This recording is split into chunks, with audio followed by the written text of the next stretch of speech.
the Reynolds Aluminum Program with Fibber McGee and Molly.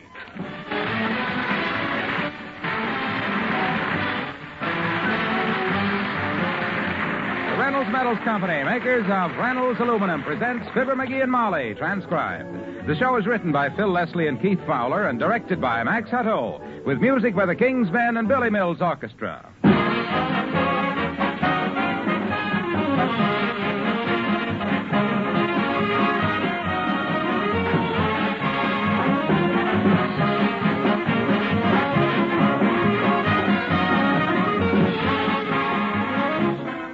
A common friendly question these days is, how's your garden doing? Well, we hope it's doing great. There's nothing like fresh from the garden salad greens and vegetables. But if you pick too much or pick it too soon, be sure you keep that right from the garden freshness in Reynolds Wrap, the pure aluminum foil. For loose garden produce like leaf lettuce, make an envelope of Reynolds Wrap. Lay one square on top of another, double fold and press tight around three sides. Slide your crisp, dewy, fresh greens in the open end. Then fold over that end. They'll stay fresh for days in your refrigerator. For young carrots, beets, and so forth, just wrap them in bunches. Remember, it's the loss of moisture that makes vegetables wilt. Reynolds Wrap is absolutely moisture-proof. Stock up tomorrow. Standard 25-foot rolls, 75-foot jumbo economy rolls, also heavy-duty Reynolds Wrap, half a yard wide. Get the original and genuine, made by the world's largest producer of aluminum foil, the Reynolds Metals Company.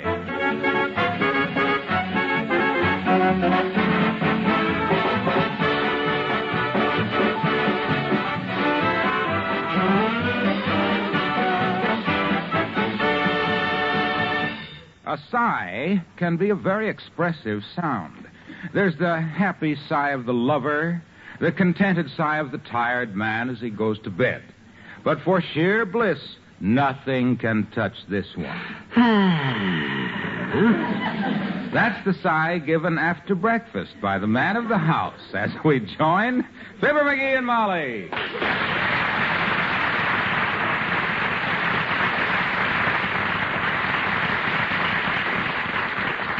That was a great breakfast, Molly. Glad you enjoyed it, dearie. I've been eating your fried eggs every morning for 25 years, and I still like them better than anybody's. Why is that, kiddo? What's your secret? Well, it's the way I cook them. How do you cook them? 6 at a time. Now, that's the secret. If there's anything I like, it's 6 eggs. I'll answer it, McGee. Don't get up. I ain't even trying to. McGee residence, Molly McGee speaking. Who? Why, Al Bennington. I haven't heard from you in years. Al Bennington? You're just in town for the day. Al Bennington? Oh, I'd love to see you. I heard no kind of... Yes, I can join you for lunch. Ritz Vista Hotel? 1 o'clock. I'll be there. Oh, it'll be wonderful to see you again. Goodbye, Al. Who's Al? An old school chum of mine. Didn't I ever mention Al Bennington to you? No, you never did. Must have been a big item in your life. From the way you were practically crooning over the phone there. Well, I always was fond of Al. It's been years since we've seen each other, and... Something wrong, dearie? Nope. Would you like me to fry some more eggs? Nope. What's the matter? Nothing's the matter. My gosh, just because my wife gets a phone call from somebody I never heard of that she was very fond of in school and snaps at a lunch date like a bullfrog snapping at a water bug, why should anything be the matter? Pop. Do you mind me going downtown for lunch? I mean, I could have Al out here if you... Why should I mind?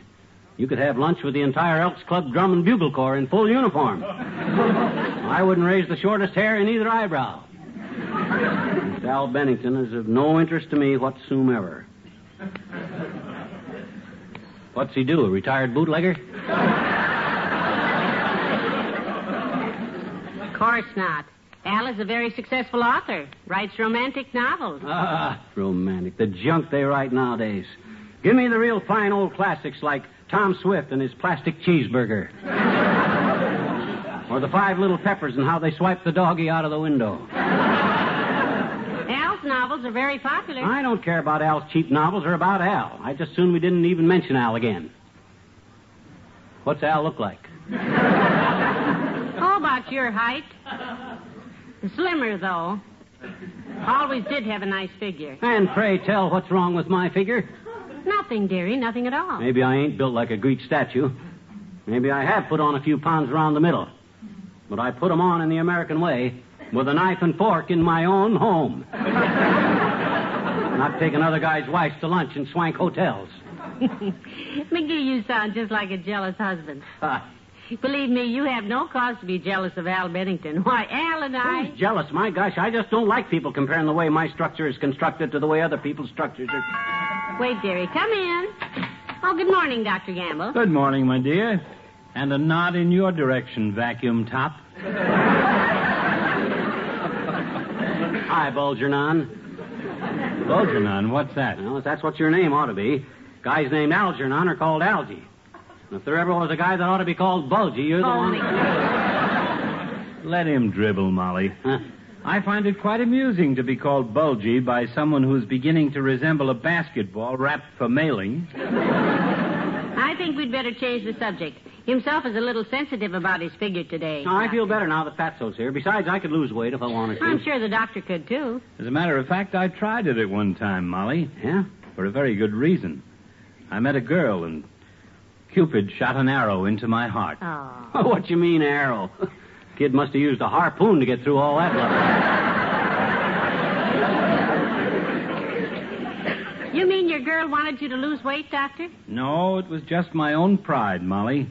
She was crazy about me. Thought I was Casanova, Don Juan, and Romeo, all rolled into one. The only trouble was I looked like it. What'd you do, Doc? Go on a diet? Yeah, and it was murder. Yeah? For 2 weeks, I lived on nothing but turnip tops, skimmed carrot juice, and wheat germ with the wheat removed. Lose much? No, I gained 5 pounds. You gained. How in the world could that happen? Frankly, Molly, I was baffled. My only clue was that I always went to bed starved, but got up in the morning feeling great. Hey, I bet you I know what happened. I bet you walked in your sleep. That's the conclusion I reached when I woke one night with a roast turkey in my hand and the tail of my nightshirt caught in the icebox door. Well, was that the end of your dieting, It Doctor? was indeed. I told my girl that she could take all of me. So we set the date and headed for the church. Hey, but you always been a bachelor, Doc. What happened? What happened? My pride again. Oh? There wasn't room enough for her to walk down the aisle beside me, and I was too proud to carry her on my back. So long, kid. So long.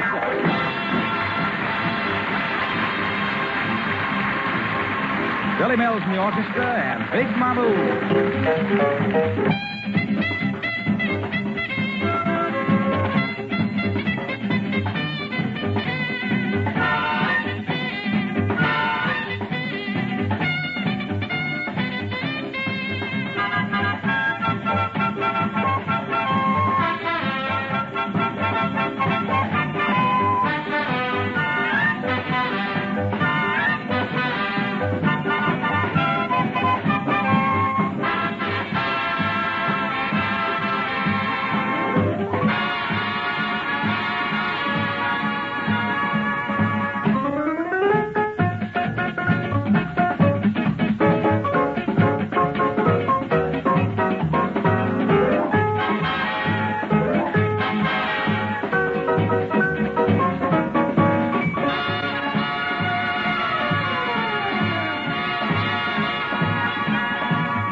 Start upstairs and get ready for my luncheon date. You hop to it, kiddo. Better hurry up. You might be late. You only got 2.5 hours. Well, I do want to look my best when I'm going to lunch at the Wistful Vista, you know. Oh, sure. Big deal. Poof. Oh, dear. I wish you wouldn't get all upset, McGee, just because... My dear, if you think I'm upset just because you're going to lunch with your dear old school chum that I hope you eat $27 worth on, You're sadly mistaken. I don't even remember what his name is. Whose name? Al Bennington. You see, you do remember. You're jealous. Not me, baby. If anybody ought to be jealous of old school chums, you ought to be. I had a few in my day. Really? Betcha. Like Virginia Holly that sat in front of me in history class. We was always exchanging notes during the history quizzes. Love notes? Mm-hmm. Yeah, I'd write, I think you're cute. Who discovered the Pacific Ocean? And she'd write back, you're cute, too. Daniel Boone. Virginia must have been a doll. Yeah, she was just one among many. Every girl in that class wanted to get their hands on me. You don't say. Yep. They voted me the boy they'd most like to take the Vaseline out of his hair. Yeah, I had a cowlick in them days, and I put gobs. I'm sure you were the idol of the opposite sex, dearie, but I really must get dressed now. I'll be down soon. Okay. Ah, there goes a good kid. Thinks I'm jealous of her old school chum. And she's so right. By George, I ain't going to let her know how much I'm... Hello, pal. Oh, hi, Junior. Hey, what's the matter with you, pal? You sound a little gloomy. Oh, some guy named Al that Molly used to go to school with called her, and she's going to have lunch with him down at the sump room at the Wistful Vista. Well, that's perfectly harmless, pal. Gee whiz, you don't have to worry about Molly. You're not jealous, are you? You said it, I'm jealous. Doggone it, I never been up against anything like this before, Hilo. I don't know what to do. Should I run away from home? Or should I just leave her a note and go throw myself in the Fairgrounds Lagoon? At the shallow end, of course, among the lily pads. Well, I know what I'd do if I were you. I'd give her the old romantic treatment. Romantic treatment? Mm-hmm. Pitch a little woo at her, boy. Be so attentive and affectionate to her that she'll never give a thought to anybody else again. Get gooey, huh? Right. Look, go out to Dugan's Lake tonight. Take Molly out in a boat. An aluminum boat.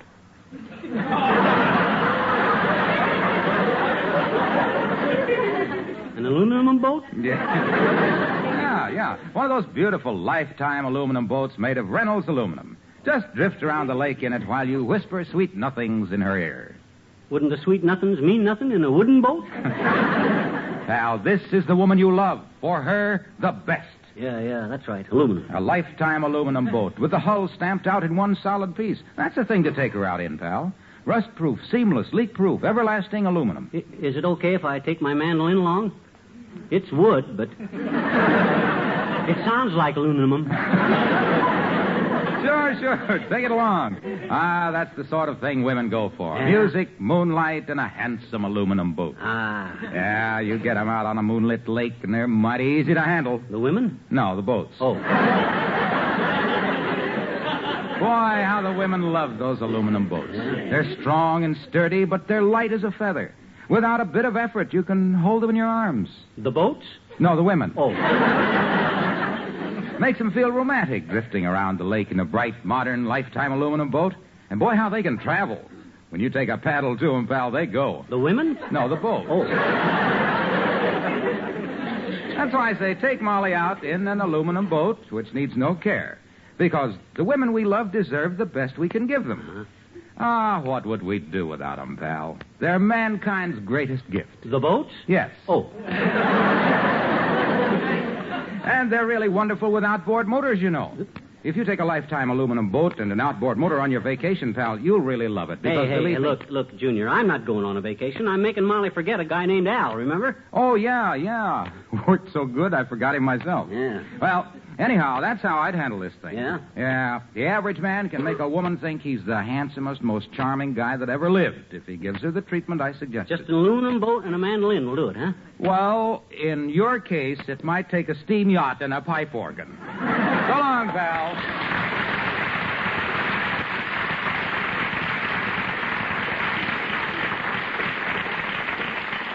Maybe giving Molly the romantic treatment ain't such a bad idea at that. Maybe if I'm real charming, she won't even go to lunch with that character. Boy, I'll be so dad-ratted gallant, she won't know what I'm doing when I start. Hey, McGee, I need your help. This dress button's down the back and I can't reach it. Don't move. Huh? Don't move. I always want to remember you just the way you are. Standing there with your eyes flashing, your ruby lips gleaming, and your dress unbuttoned down the back. Heavenly days, what's this all about? Oh, just a small tribute of my esteem to a lady I'll always be esteemed up about. No, thank you. I'm deeply grateful. Deeply flabbergasted, too. You know I always been yours to command, my dear. Would you like me to yank a fistful of stars out of the sky, or chuck some rose petals around for you to trample on, or perchance skin a grizzly bear and bring you its hide fresh with dew? Name the task, Tootsie, and I'm your boy. I've already named it. Button me down the back. Seems kind of tame, but okay. Don't leave us let this moment die, kiddo. Leave us let it last forever. You here beside me, and me here beside you, with nobody besides us beside us. I'll spend the day whispering sweet nothings into one ear and singing I'm a ding-dong daddy from Dumas into the other. Well, it sounds wonderful, dearie, but some other time. I've got to keep my lunch date now with Al Bennington. Am I buttoned? Yeah, you're buttoned. Thank you. Look, McGee, why don't you come along and have lunch with us? You'd like Al, and No, sir. It's very kind of you to invite an outsider to your touching little reunion, my dear, but no thanks. This little piggy stays home. Well, I've got to go finish putting on my makeup. If you change your mind, let me know. I stand here pouring my heart out to her, buttoning her up like a Parker House roll. Hoping she'll call off her date, and what happens? Come along with us, she says. You'd like Al, she says. Boiled in a barrel of crankcase drainings, I'd like Al. George, if I ever said I... Come in. Oh, hi, Ole. Well, hello, McGee. You by yourself? Where's your missus? No, she's upstairs, Ole. Getting dolled up to go meet some guy she used to go to school with. He's taking her to lunch at the Ritz Vista. And doggone it, I'm worried. Right. They have very good food at the Ritz Vista. Not the food, Ole. I'm worried because she's going out with another guy. Oh, that's silly, McGee. She wouldn't care about another fella when she's got a husband like you. You sure? Well, sure, I'm sure. Just look at a good-looking fella. Well, just look how much money... Well, just look at a fine physique. And no wonder you're worried. It's nothing to make jokes about, Ole. Well, who's making jokes? Well, gee whiz, you never had this kind of trouble at your house. I'll bet all the years you've been married, your wife never even looked at another guy. That shows what you know. Yeah? One time my missus had a terrible case on a fella. Uh-oh. Went to see him every day while I was at work. No kidding. Spent my hard-earned money on him, too. My gosh, what'd you do about it? I knocked off 10 cents a day from her allowance. 10 cents? Missus, I say, I won't stop you from seeing Clark Gable every day, but by golly, you cut out the popcorn. Well, that ain't exactly the same kind of a... Yeah, I'm all ready. Oh, hello, Ole. Hello, Missus. Ain't we dressed up today? Yes, I have a luncheon date. McGee, I'm going to the beauty shop for a hairdo first, and from there to the hotel. Our date is 1 o'clock, so why don't you meet me in the lobby and have lunch with us? I'd like Al. Oh, no, not me. I'll just sit here in this empty house and wait. Alone. Well, I've got to rush, McGee. I'll miss you, dearie. Yeah. You missed him that time, too, Missus. You better took another run at it. Well, she went. Yeah. Quick, watch her out the window, Ole. Where should I watch her? Go on. It's a nice dress she's got on. That's buttoned crooked in the back, but when you see one dress buttoned crooked, you've seen them all, McGee. Let me know when she's out of sight. As soon as she's gone, I'm going to beat it down to the hotel ahead of her. I'll hide around the lobby and see what this Al Bennington guy looks like. Oh, I wouldn't care if he looks like Clark Gable, McGee. You shouldn't do that. What do you mean? She's your own missus, McGee. You just gotta trust her, that's all. Huh? Any fella that don't trust his mistress don't deserve to have one. Yeah, but gee whiz, Ole... Besides, I can't go with you anyhow. I gotta go home and fix the screen in the living room. Fix the screen? Is it busted? No, but it will be. What you mean? My missus tells me they got a Clark Gable picture on the television tonight. That's the screen I'm gonna fix. Huh? I'd kick the living daylights out of the thing. I'd bust it in 90 million... Now, wait a minute.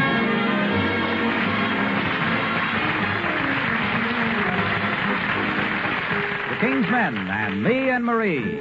You ought to see little me and Marie by the old seaside. By the ocean we set and we pet till we get swept off by the tide. You may have been to Coney and kept both of your eyes open wide, but you ought to see me and Marie by the old seaside.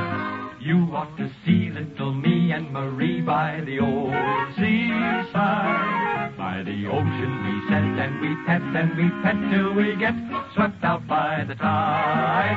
You may have been to Coney and kept both of your eyes open wide, but you ought to see me and Marie by the old seaside.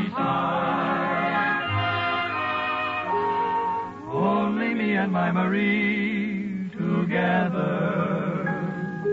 It's beautiful beside the sea together. We love to linger in the breezy weather. As long as we can always be together. If you want to see a thing of beauty, you should see me spooning with my little cutie by the old seaside.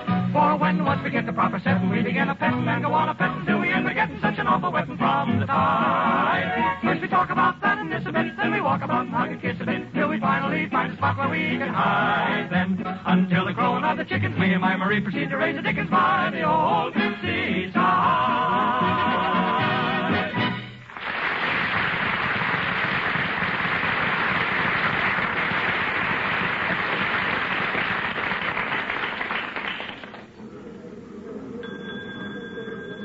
Hotel sure is packed today. If I could stay here behind these potted palms, I can spot Molly and that Al Bennington when they come in the front door. I just want to see what kind of a guy my wife... Hello, Mr. McGee. Oh, hello, Wimp. I knew it was your head peeping through the palm leaves. Oh. I was with Mr. Frobisher, and he said it was a coconut. But I said, no, that's Mr. McGee. Yeah, that's me. I just come in to cool off. Boy, I'm hot. What are you doing here? I've been attending the regular monthly luncheon of the Wistful Vista bird watchers. Oh? Oh, we had a dandy today. Something special, huh? Yes. The hotel chef prepared a lovely menu for us. Oh? On each plate was a mound of spinach arranged in the shape of a bird's nest. Oh. Inside the nest were tiny boiled potatoes egg size, and on the edge of the nest was a large meatball carved in the shape of a bobolink, holding in its beak a piece of spaghetti in the shape of a worm. Boy, he sure got into the spirit of it. Now we're all going to Walt's Malt Shop for a hamburger. On top of all that food? Oh, it was so cute we didn't have the heart to eat it. We just let it sit there while we had the songs and speeches. Songs and speeches, huh? Yes.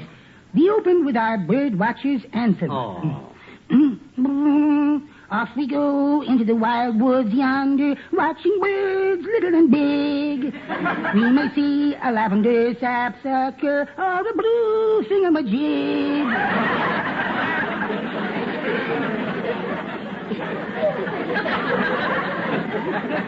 Boy, that song ought to go places, Wimp.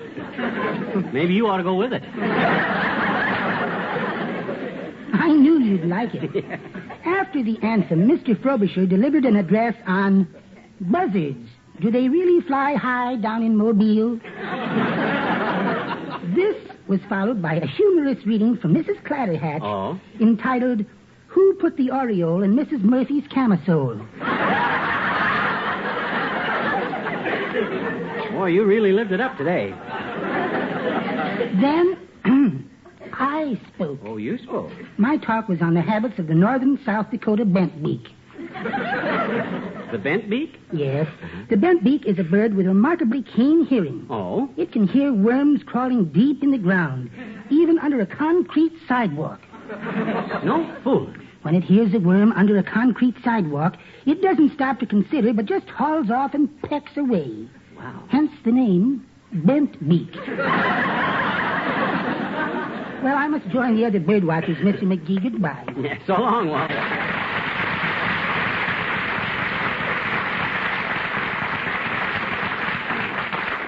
Glad he left before Molly and Al Bennington got here.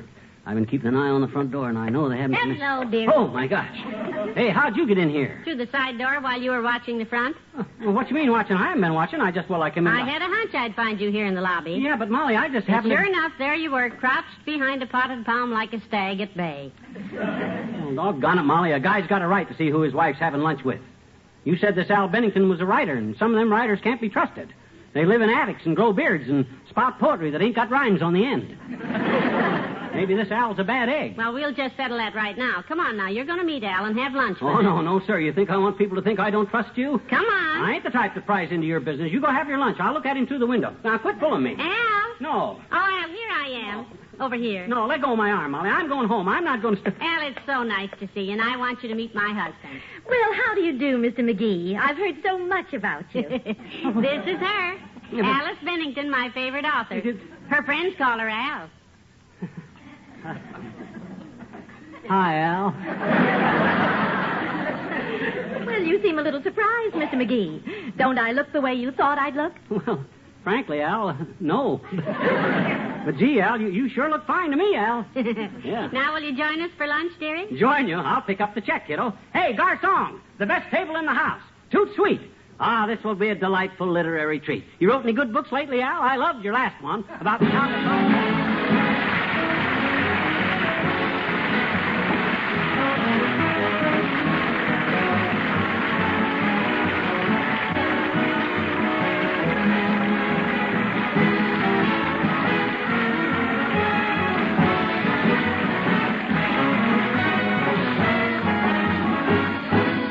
Fibber and Molly will be back in a moment. This year, the Ford Motor Company is celebrating its 50th anniversary. The Reynolds Metals Company salutes Ford on this full half-century of automotive progress, a half-century that almost coincides with the practical development of aluminum. Ford's early Model Ts and Model As had none of the modern metal in them. Today's brilliant new Fords use aluminum in many vital parts, for strength with lighter weight, for rust-proof permanence, for economy and safety. An even more striking demonstration of aluminum is Ford's experimental car, the Continental X, on which Reynolds engineers have worked closely with Ford engineers in developing many new aluminum features. The Continental X contains more than 400 individual aluminum parts compared to 20 or 30 in the average car on the road today. That's Reynolds aluminum, made by the Reynolds Metals Company, pioneers of progress through aluminum.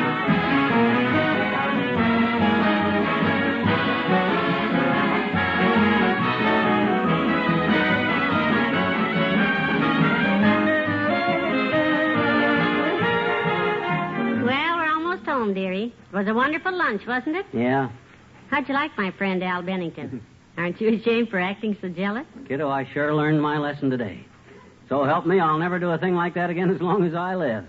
Act like a jealous husband, you mean? Oh, no. Offer to pick up the check for a stranger. That old school chum of yours eats like a horse. Oh, McGee. Good night. Good night, Al.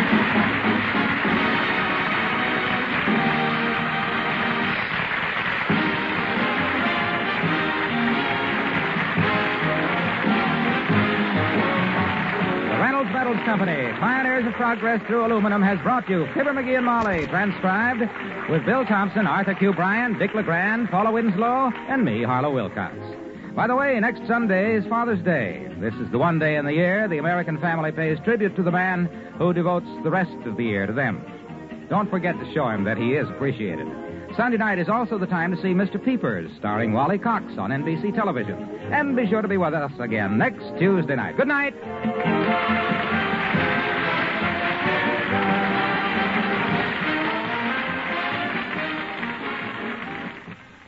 It's June and vacation time across the nation. And to millions of Americans, vacation time means a trip in the family car. When you drive to and from your vacation this summer, be sure to observe the speed laws. Remember, driving is a full-time job. Take your tip from the professional truck driver and keep alert, for at high speeds you can get into trouble fast through inattention to the road ahead. Slow down at sundown and always drive according to the prevailing road conditions. The life you save may be your own. Tonight, play Two for the Money with Herb Schreiner on NBC.